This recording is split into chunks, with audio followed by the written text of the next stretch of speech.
नमस्कार, राम राम। कैसे हो आप सभी? तो स्वागत है आपके अपने YouTube चैनल धरनी एजुकेशन में। उम्मीद करूंगा कि आप सभी सकुशल होंगे। देखिए साथियों, अपने जो चल रहा था प्रत्यय चल रहा था। प्रत्यय में हमने आपके कृत या कदंत प्रत्यय पहले पढ़ लिया था, और कल हमने आपके तदित प्रत्यय यानी कि जो प्रत्यय का जो दो भाग किए थे, प्रथम भाग पढ़ लिया था। और अभी जो अपना दूसरा पेज चल रहा है उसको हम 6 भागों में पढ़ेंगे। ठीक है। कल मैंने आपको 3 पढ़ाए थे। 3 कौन-कौन से पढ़ाए थे? एक तो मैंने आपको कर्तृवाच्य पढ़ाया जो कर्ता के अर्थ का बोध करवा रहा। नंबर 2 पे मैंने आपको भाववाच्य पढ़ाया जो भाव के अर्थ का बोध करवा रहा। नंबर 3 पे आपको मैंने आपके संबंधवाचक या इसी को मैंने आपके स्थानवाचक पढ़ाया था। ठीक है? यानी कि जब किसी देखो, इसके अंदर मैंने आपको 3 चीज़ लिखाई थी। एक तो आपके संज्ञा, ठीक है? सर्वनाम और विशेषण या अव्यय भी लिखाया था ना। इसके साथ अगर यदि प्रत्यय का प्रयोग किया जाए, यानी कि इनके साथ यदि आपके प्रत्यय का प्रयोग किया जाए, ये जो सारी चीजें चारों, इसके साथ यदि आप प्रत्यय का प्रयोग किया जाए और वह यदि कर्ता के अर्थ का बोध करवाए तो आपके कर्तृवाच्य हो जाएगा, और यदि वह भाव के अर्थ का बोध करवाए तो वह आपके भाववाचक हो जाएगा। यदि वे संबंध या स्थान का बोध करवाए तो आपके संबंध या स्थानवाचक हो जाएगा। लेकिन दोस्तों, कल तक तो मैंने यहाँ तक ही बात की थी। ठीक है। अब देखिए, मैं आपको इसी चीज को आगे ले जाता हूँ।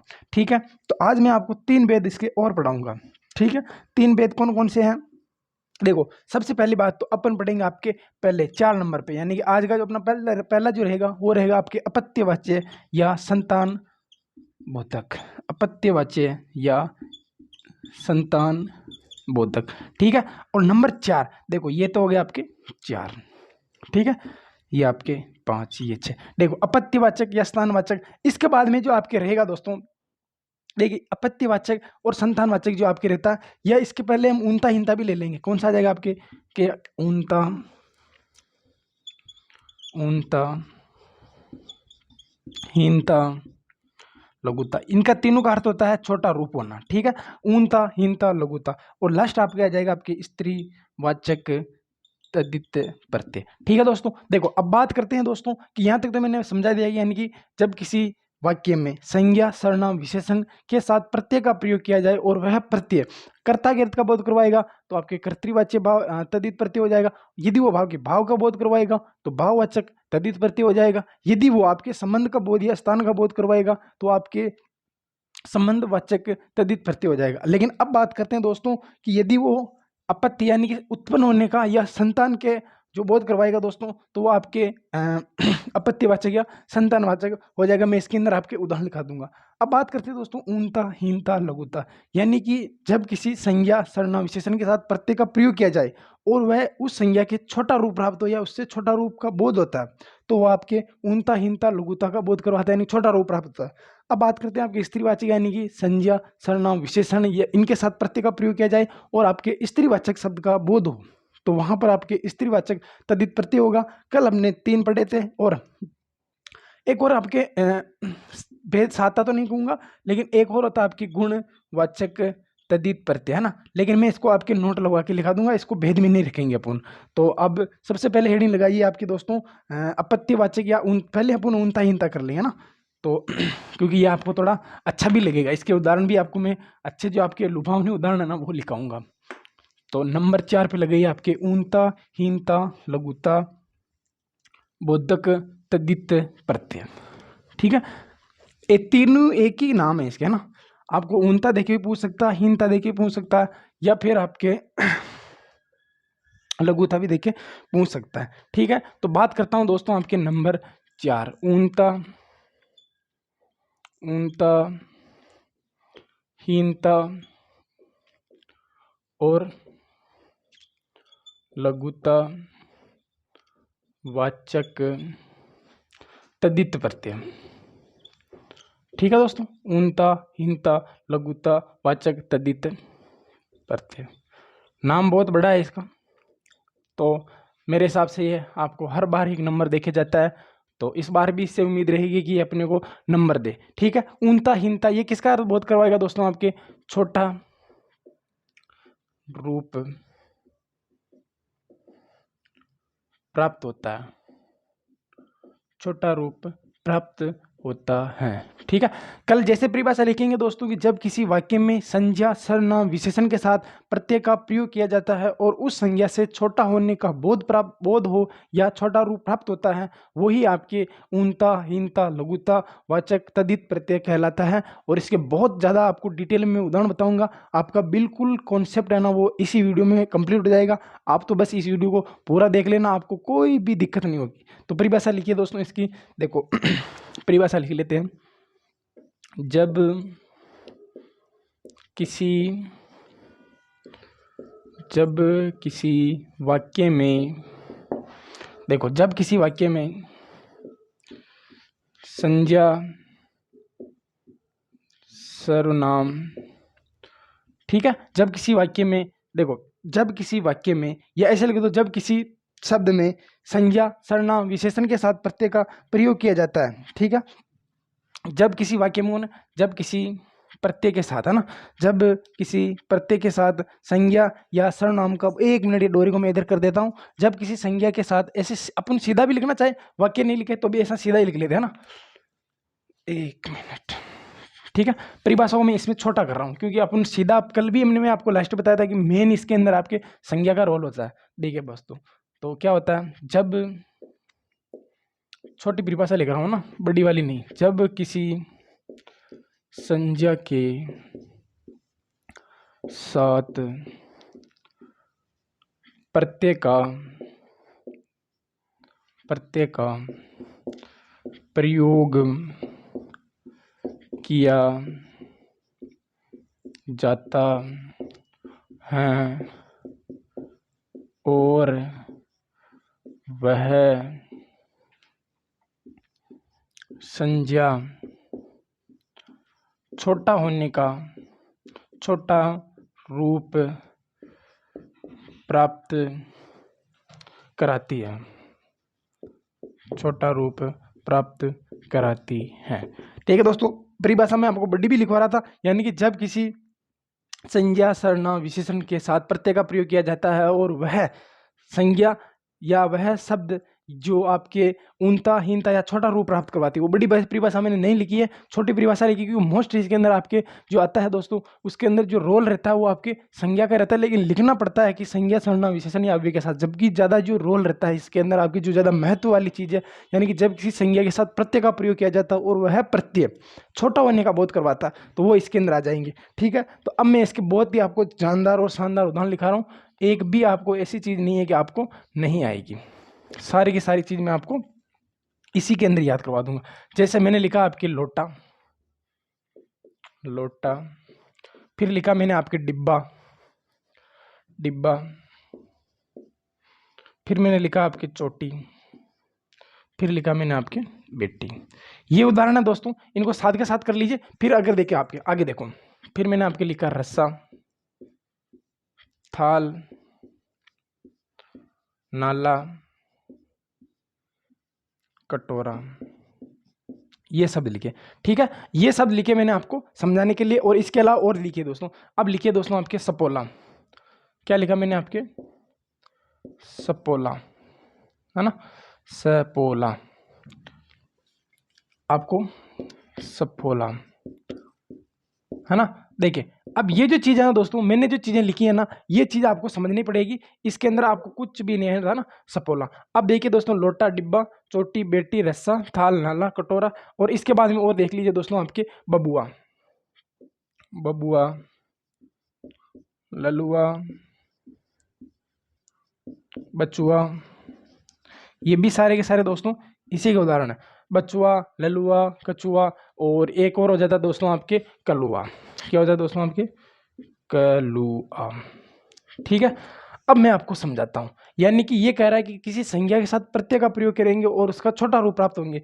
अब देखिए दोस्तों, एक लोटा है, लोटा क्या होता है, बड़ा होता है। अगर लोटा के साथ में अगर प्रत्यय का प्रयोग करूं, यानी कि मैं इसके साथ क्या करूं दोस्तों, आपके इया प्रत्यय का प्रयोग करूं। किसका प्रयोग करूं दोस्तों, आपकी इया। समझना, बहुत ही मोस्ट इंपॉर्टेंट चीज हो जाएगी दोस्तों।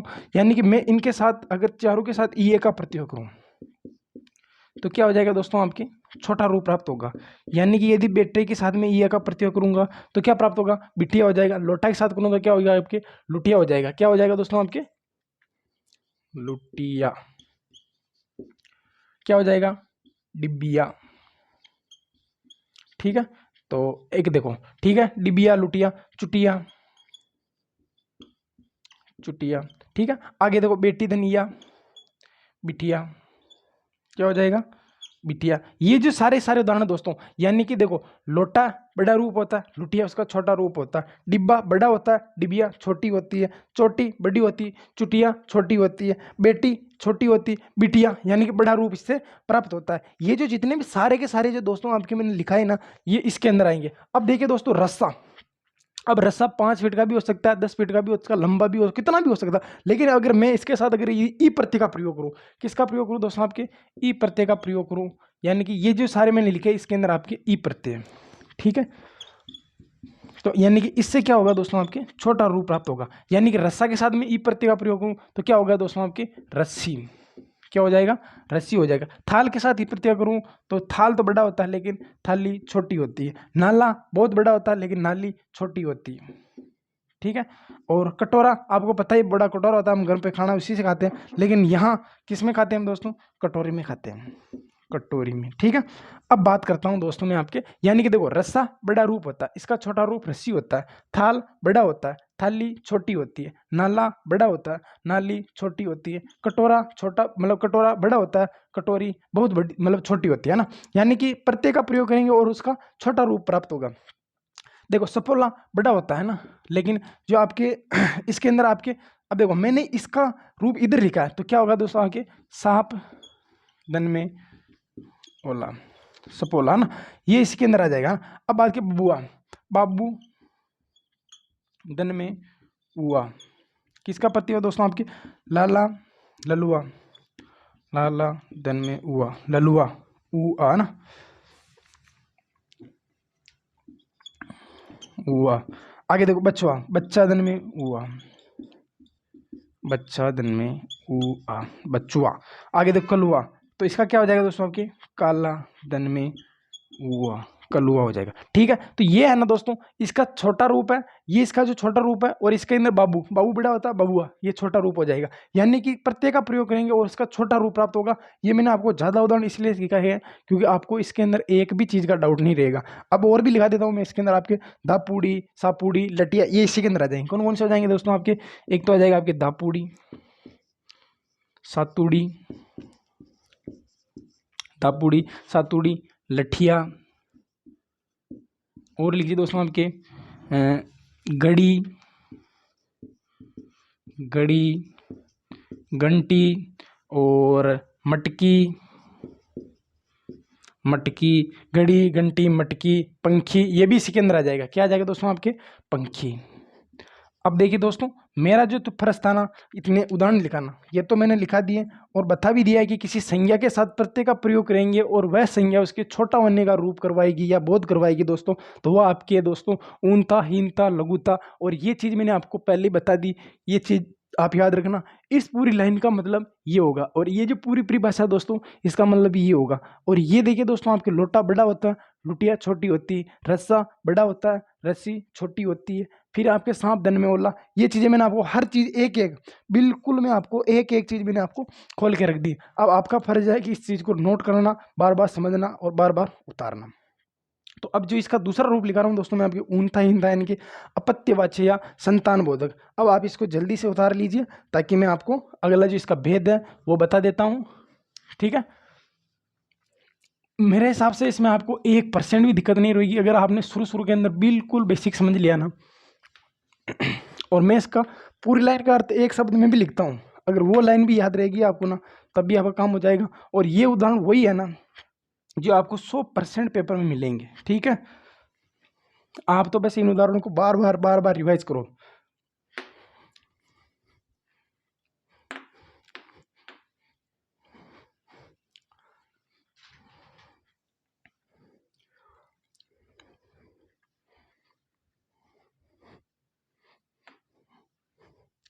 बात करते हैं नंबर 4 की। नंबर 4 क्या कहता है दोस्तों, आपके अपत्यवाच्य या संतान बोधक। क्या हो जाएगा, आपके उत्पन्न या संतान का बोध करवाएगा। क्या होगा, आपके अपत्य वाचक, या इसी को बोल देते हैं आपके संतान बोधक। संतान बोधक तद्धित प्रत्यय। ठीक है, यानी कि उत्पन्न होने या संतान का बोध करवाता है, उत्पन्न होने या संतान का बोध करवाता है। यहां लिख रहा हूं मैं इसको, उत्पन्न किसका बोध करवाएगा दोस्तों? आपकी उत्पन्न या संतान का बोध। यानी कि जब किसी संज्ञा सर्वनाम विशेषण के साथ प्रत्यय का प्रयोग किया जाता है और वह संतान होने का या उत्पन्न होने का बोध करवाए। किसका बोध करवाए दोस्तों? आपके उत्पन्न या संतान का बोध करवाए। तो परिभाषा लिख लिए दोस्तों। जब किसी, देखो अब परिभाषा में पहले लिखा है वैसे लिखाऊंगा, यानी जब किसी संज्ञा के साथ प्रत्यय का प्रयोग, यानी मेन रोल इसके अंदर आपके संज्ञा का होता है। सर्वनाम विशेषण ये चीजें तो कोई नहीं, शुरू के अंदर आपके लिखवा दी, आपको याद रखना है, लेकिन जो ज्यादा जो अपना काम होगा वो आपके संज्ञा से होता है। देखो जब किसी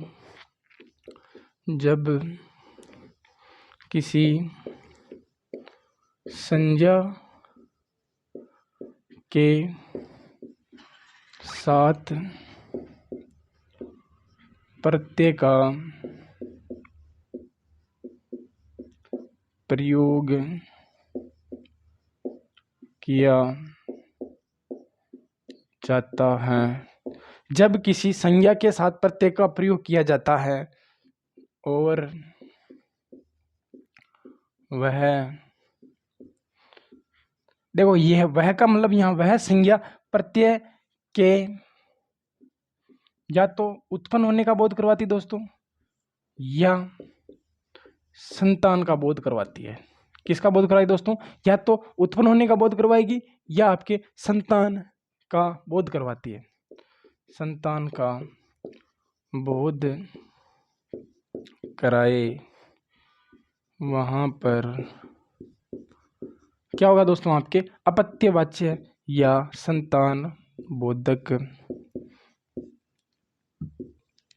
तद्धित प्रत्यय। बोधक, संतान बोधक या संतान बोधक तद्धित प्रत्यय होगा। ठीक है दोस्तों, परिभाषा लिखी है मैंने दोस्तों आपके। जब किसी संज्ञा के साथ प्रत्यय का प्रयोग किया जाता है और वह प्रत्यय आपके उत्पन्न होने का या संतान के अर्थ का बोध करवाता है, उसके अंदर आपके ये आ जाएंगे। अब देखिए दोस्तों, इसके मोस्ट जो उदाहरण है वो समझ लेते हैं। कौन कौन से हो जाएंगे दोस्तों आपके इसके मोस्ट उदाहरण? कौन कौन से अपत्यवाच्य या संतान बोधक का बोध करवाता है? जैसे मैंने लिख दिया आपके मानव, दानव, राघव, मानव, दानव, राघव, पार्वती, जानकी,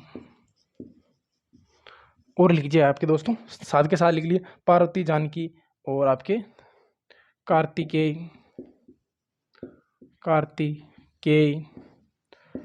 कौंतेय, दासरथी। ठीक है, दासरथी, वैष्णव। मोस्ट जो उदाहरण होंगे ना दोस्तों वही लिखाऊंगा मैं आपको। सेव, वैभव, ठीक है, गौरव। यहाँ तक तो दोस्तों आपको 1% की भी दिक्कत नहीं आएगी कि ये दोस्तों उदाहरण कैसे हुए कैसे नहीं हुए, एक भी चीज में आपको छोड़ूंगा नहीं। ठीक है, और इधर लिख दोस्तों आपके वासुदेव है ना, वसुदेव देन ए प्रत्यय वासुदेव, ये भी इसी का हो जाएगा। अब देखिए दोस्तों मैं आपको एक एक चीज समझाता हूँ, समझिए आप मेरे साथ के साथ। ठीक है, राधेय भी लिख लीजिए। कौनते लिखाना? तो राधेय, राधा से जो उत्पन्न संतान हुई दोस्तों आपके राधेय कहलाई। ठीक है, आपके वेदेय भी आ जाएगा, सेव आ जाएगा। और अब बात करता हूँ दोस्तों आपके मानव, यानी कि मानव किसकी संतान है दोस्तों? आपके मनु की संतान, मनु दन में है। ठीक है दोस्तों, मनु दन में का मतलब होता है कि जो मनु की संतान है वो मानव कहलाई। दानो यानी कि जो आपके दनु की संतान है, यानी कि जो दानो की संतान है आपके दनु दन में है। ठीक है, दानो। राघव यानी कि जो आपके रघु दन में है। ठीक है, पार्वती आपके पर्वत दन में ई। जनक, जानकी की संतान आपके जनक दन में ई। ठीक है, आगे बात करता हूं दोस्तों अभी कार्तिकेय, कृतिका दन में ए, कार्तिका दन में ए। कौनते, कुंती दन में ए, कुंती दन में ए। आगे बात करते हैं दोस्तों आपके दासरथी, यानी कि दशरथ दन में ई, यानी कि दशरथ की जो संतान है दोस्तों वो आपके दासरथी कहलाई। वैष्णव, विष्णु दन में अ, विष्णु दन में अ, वैष्णव की संतान हो गई। शिव, शिव दन में अ, जो आपके शिव हो गया। वैभव, विभु दन में अ, विभु दन में अ हो जाएगा। गौरव, गुरु दन में अ, गुरु दन में अ। ठीक है, आगे बात करते हैं दोस्तों वासुदेव, वसुदेव दन में अ, वसुदेव हो जाएगा। राधा दन में ए। ठीक है, यहां तक की बात करता हूं दोस्तों आपके उत्पन्न होने का बोध करवाती दोस्तों। ये सारे के सारे हो जाएंगे, एक बार इसको जल्दी से उतार लीजिए, फिर मैं आगे मिटा रहा हूं इनको। ठीक है, बहुत ही मोस्ट और इंपॉर्टेंट क्वेश्चन हो जाते हैं दोस्तों आपके ये, यानी कि जब किसी संज्ञा के साथ प्रत्यय का प्रयोग किया जाता है और वह प्रत्यय के या वह प्रत्यय आपके उत्पन्न होने का या आपके संतान का बोध करवाता है दोस्तों, उसके अंदर हो जाएगा। अब बात करता हूं दोस्तों आपके मनु, मनु की संतान मानव कहलाई। धनु की संतान दानव कहलाई। रघु की संतान आपके राघव कहलाई। पर्वत की जो पर्वत यानी पार्वती का जो उत्पन्न हुआ दोस्तों आपके वो पर्वत से हुआ। जानकी यानी कि जो जनक की संतान वो जानकी कहलाई। देखो कार्तिकेय यानी कार्तिकेय संतान कार्तिकेय कहलाई गए। कुंती से आपके कुंते हो जाएगा। दशरथ की जो संतान थी वो आपके दाशरथी कहलाई। वैष्णव की संतान आपके विष्णु कह विष्णु की जो संतान थी विष्णु जी वो आपके वैष्णव कहलाई। वैष्णव संप्रदाय, शैव संप्रदाय, वैभव और आपके गौरव यानी कि गुरु की संतान ही हो जाएगी। अब आपकी वासुदेव की संतान आपके वसुदेव धन एवं राधेव यानी राधा धन में एवं, ये आपके उत्पन्न होने का या संतान का बोध करवा रही। ठीक है, तो ज़्यादा इसमें कोई समझने वाली ऐसी बात है नहीं, केवल ये आपको याद रखना कि ये आपके या तो उत्पन्न यानी पैदा होने का या उसकी संतान का बोध करवाती, यही चीज़ इसके अंदर आएगी। मैंने आपको समझा दी, मानव की संतान क्या कहलाई, आपके दशरथ या वैष्णव शिव की संतान क्या कहलाई, पर्वत की संतान क्या कहलाई, राधा की संतान क्या कहलाई, ये चीज़ें है ना, कुंती की संतान क्या कहलाई। अब बात करते हैं दोस्तों आपके सबसे अंत में रह जाता है, उसका नाम आ जाता है आपके स्त्रीवाचक, यानी कि संज्ञा के साथ प्रत्यय का प्रयोग करेंगे और वह प्रत्यय आपके स्त्री जाति का बोध करवाएगा, मतलब स्त्री होने का बोध करवाएगा। तो मैं इसको इतना ही मिटा देता हूं यहां तक, है ना, बार बार लिखना नहीं पड़े मेरे को।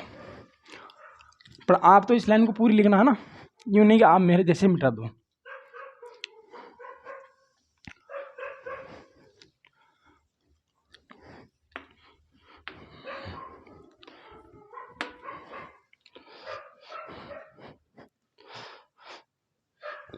नंबर 6,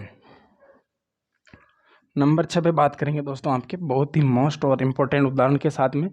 किसकी बात करेंगे दोस्तों आपके स्त्रीवाचक तद्धित प्रत्यय, स्त्री बोधक भी बोल देते हैं। और नंबर 6 की बात करता हूं दोस्तों आपके स्त्री वाचक। ठीक है, इस पूरा ही लिख देता हूं मैं साथ में, है ना, स्त्रीवाचक तद्धित प्रत्यय।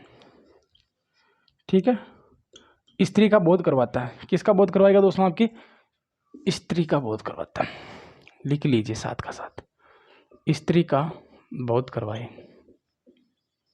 ठीक है, यानी कि जब किसी संज्ञा के साथ प्रत्यय का प्रयोग किया जाए और वह प्रत्यय स्त्री जाति के होने का बोध करवाता है दोस्तों, वही आपके स्त्रीवाचक तद्धित प्रत्यय कहलाता है। यानी कि प्रत्यय के साथ मतलब कि आपके संज्ञा के साथ प्रत्यय का प्रयोग करेंगे और वह संज्ञा आपकी स्त्री का बोध करवाएगी, स्त्रीवाचक, और वह संज्ञा यदि आपकी उत्पन्न या संतान का बोध करवाएगी तो वह आपकी अपत्यवाचक या संतानवाचक हो जाएगी। या वही संज्ञा यदि आपके ऊनता, हीनता, लघुता यानी छोटा होने का बोध करवाती है आपके, तो ऊनता, हीनता हो जाएगा। ठीक है, एक बार मैं आपको पूरा वापिस और समझा दूंगा। तो परिभाषा लिखिए दोस्तों, देखो, जब किसी संज्ञा के साथ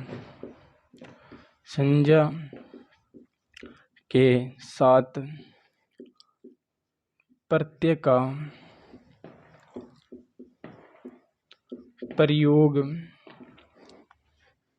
किया जाता है और वह प्रत्यय स्त्री का रूप प्राप्त, स्त्री का बोध करवाता है या स्त्री का रूप प्राप्त करवाता है, रूप प्राप्त करवाता है, वो है आपके स्त्रीवाचक तद्धित प्रत्यय कहलाएगा। अब मैं आपको केवल इसके सीधे सीधे उदाहरण लिखा रहा हूँ, ठीक है। अब देखिए दोस्तों, जितने भी मेरी जो माताएं बहनें इसको जो क्लास देख रही, मेरी जितनी भी प्यारी प्यारी बहनें हैं वो ये क्लास देख रही हैं, उनको सबसे बड़ी आपत्ति किससे होती है? एक तो होती है उनको आपके देवरानी से, ठीक है। देवरानी के बाद में अगर ससुराल में कोई और है बैंकर तो वो आपके हैं जेठानी, ठीक है। दोनों को एलर्जी होती है आपके सेठानी से, ठीक है। ये हो गए आपके 3 बात। तो अब बात करता हूं मैं आपके दोस्तों आगे, क्या बात करता हूं दोस्तों आपके ठकुराइन, ठकुराइन, ठीक है। एक हो जाएगा आपके ठकुरानी, ठकुरानी, ठीक है।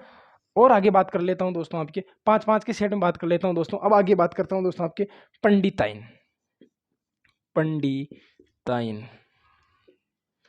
पंडिताइन, ठीक है। और एक हो जाता है आपके पंडितानी, ठीक है। ये जो 2 उदाहरण लिखा है दोस्तों, ये भी आपके मोस्ट के काम करेंगे दोस्तों। आपके पंडिताइन, पंडिताइन होता है, ताइन भी हो जाता है, ताइन लिख लीजिए ना, ये होता है। तो ठकुराइन, पंडिताइन। अब आगे देखिए दोस्तों आपके, ठीक है। मोदियाइन क्या हो जाएगा दोस्तों आपके? मोदियाइन, डाकियाइन, डाकियाइन, ठीक है। ललाइन, ललाइन, भीलनी, जाटनी, पीलनी, जाटनी, मालिन, तेलिन, नाइन, ठीक है। ये जितने भी उदाहरण हैं दोस्तों, ये इसी के हो जाएंगे, यानी कि स्त्री जाति का क्या करवाएंगे दोस्तों, आपके बोध करवाएंगे। ये तो होते ही हैं दोस्तों, इसके अलावा मैं आपको और भी करवा दूंगा, लेकिन अभी मैं आपको समझा देता हूं और फिर मैं आपको इसके जो मोस्ट और होंगे वो बता दूंगा। देवरानी किससे मिलकर बना होता है? आपके देवर प्लस में आनी, देवर प्लस में आनी किससे होगा दोस्तों? आपके देवर धन में आनी हुआ ना दोस्तों, देवर से देवरानी, जेठ से जेठानी, जेठ धन में आनी जेठानी हो जाएगा, जेठ धन में आनी, सेठानी, सेठ धन में आनी, ठीक है। आपको सीधा ऐसे पूछेगा कि जेठ धन में आनी कौन सा प्रत्यय है, इसके अंदर कौन सा प्रत्यय नहीं है नहीं है, इतना पूछेगा। ठाकुर प्लस में आयन, ठीक है। और ठकुरानी, ठाकुर प्लस में आनी, ठकुराइन होता है ना, ठकुरानी, ठाकुर प्लस में आनी, पंडित प्लस में आयन, पंडित धन में आयन। आगे बात करता हूँ दोस्तों आपके पंडिताइन, तो आपके हो जाएगा पंडित धन में आनी, पंडितानी, ठीक है। एक बार आप साथ के साथ उतार लीजिए, मैं आपको समझा दूंगा। और समझाने के बाद तो ये है कि दोस्तों ये संज्ञा है, ये प्रत्यय, यानी कि देवर के साथ अन्य प्रत्यय का प्रयोग करने से आपके देवरानी स्त्री जाति का बोध हो रहा है। सेठ आपके मूल शब्द है, अन्य इसके अंदर प्रत्यय है दोस्तों। तो इसका जो आपके सेठ धन में अन्य, इनका यानी कि इनका मिलन करने से, यानी कि अन्य प्रत्यय आने से आपके स्त्री जाति का बोध करवा रहा। सेठ प्लस में अन्य, जेठ प्लस में अन्य, ठाकुर प्लस में आयन, ठाकुर प्लस में अन्य, पंडित प्लस में आयन, पंडित प्लस में अन्य, यानी कि ये देखो अन्य यानी पंडित के साथ अन्य प्रत्यय जोड़ने से आपके स्त्री जाति का बोध हो रहा है। सेठ के साथ अन्य प्रत्यय का जोड़ने से आपके स्त्री का बोध हो रहा है। जेठ के साथ अन्य प्रत्यय जोड़ने का बोध हो रहा है। ये सारे के सारे आ जाएंगे। अब बात करें दोस्तों आपके मोदी प्लस में आयन, मोदी आयन, मोदी धन में आयन, ठीक है।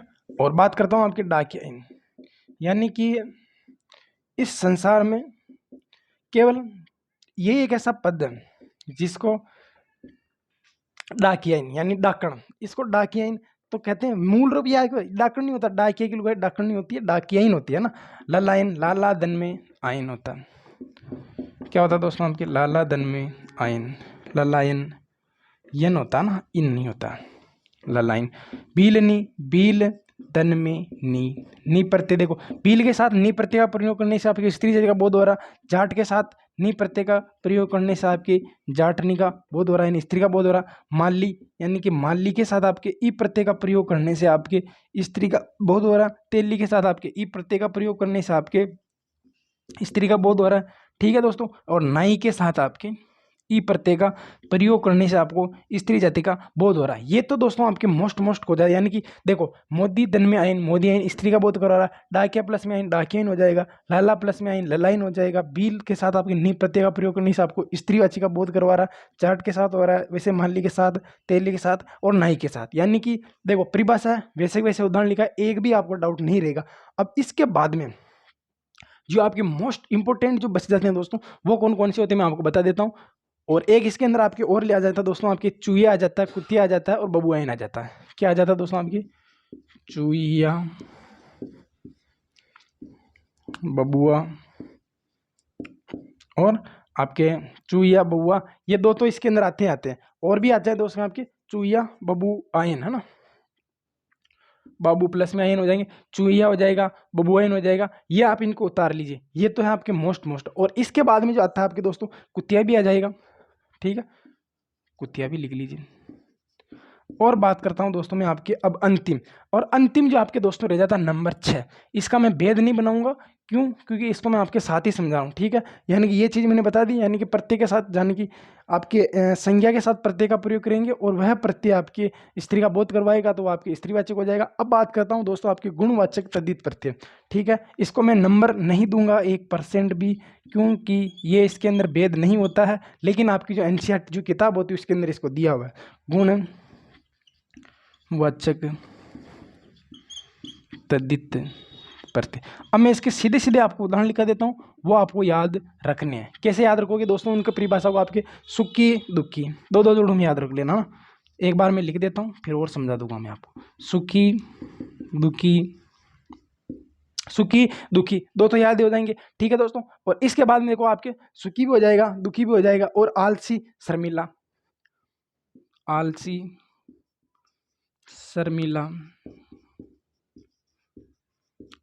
शर्मिला, मानवीय दानवीय। यहां तक दिख तो रहा ना आपको? कमेंट कर दिया करो। मानवीय दानवीय, प्रेम, एक मिनट यार, प्रेम, स्नेह, गुस्सेल,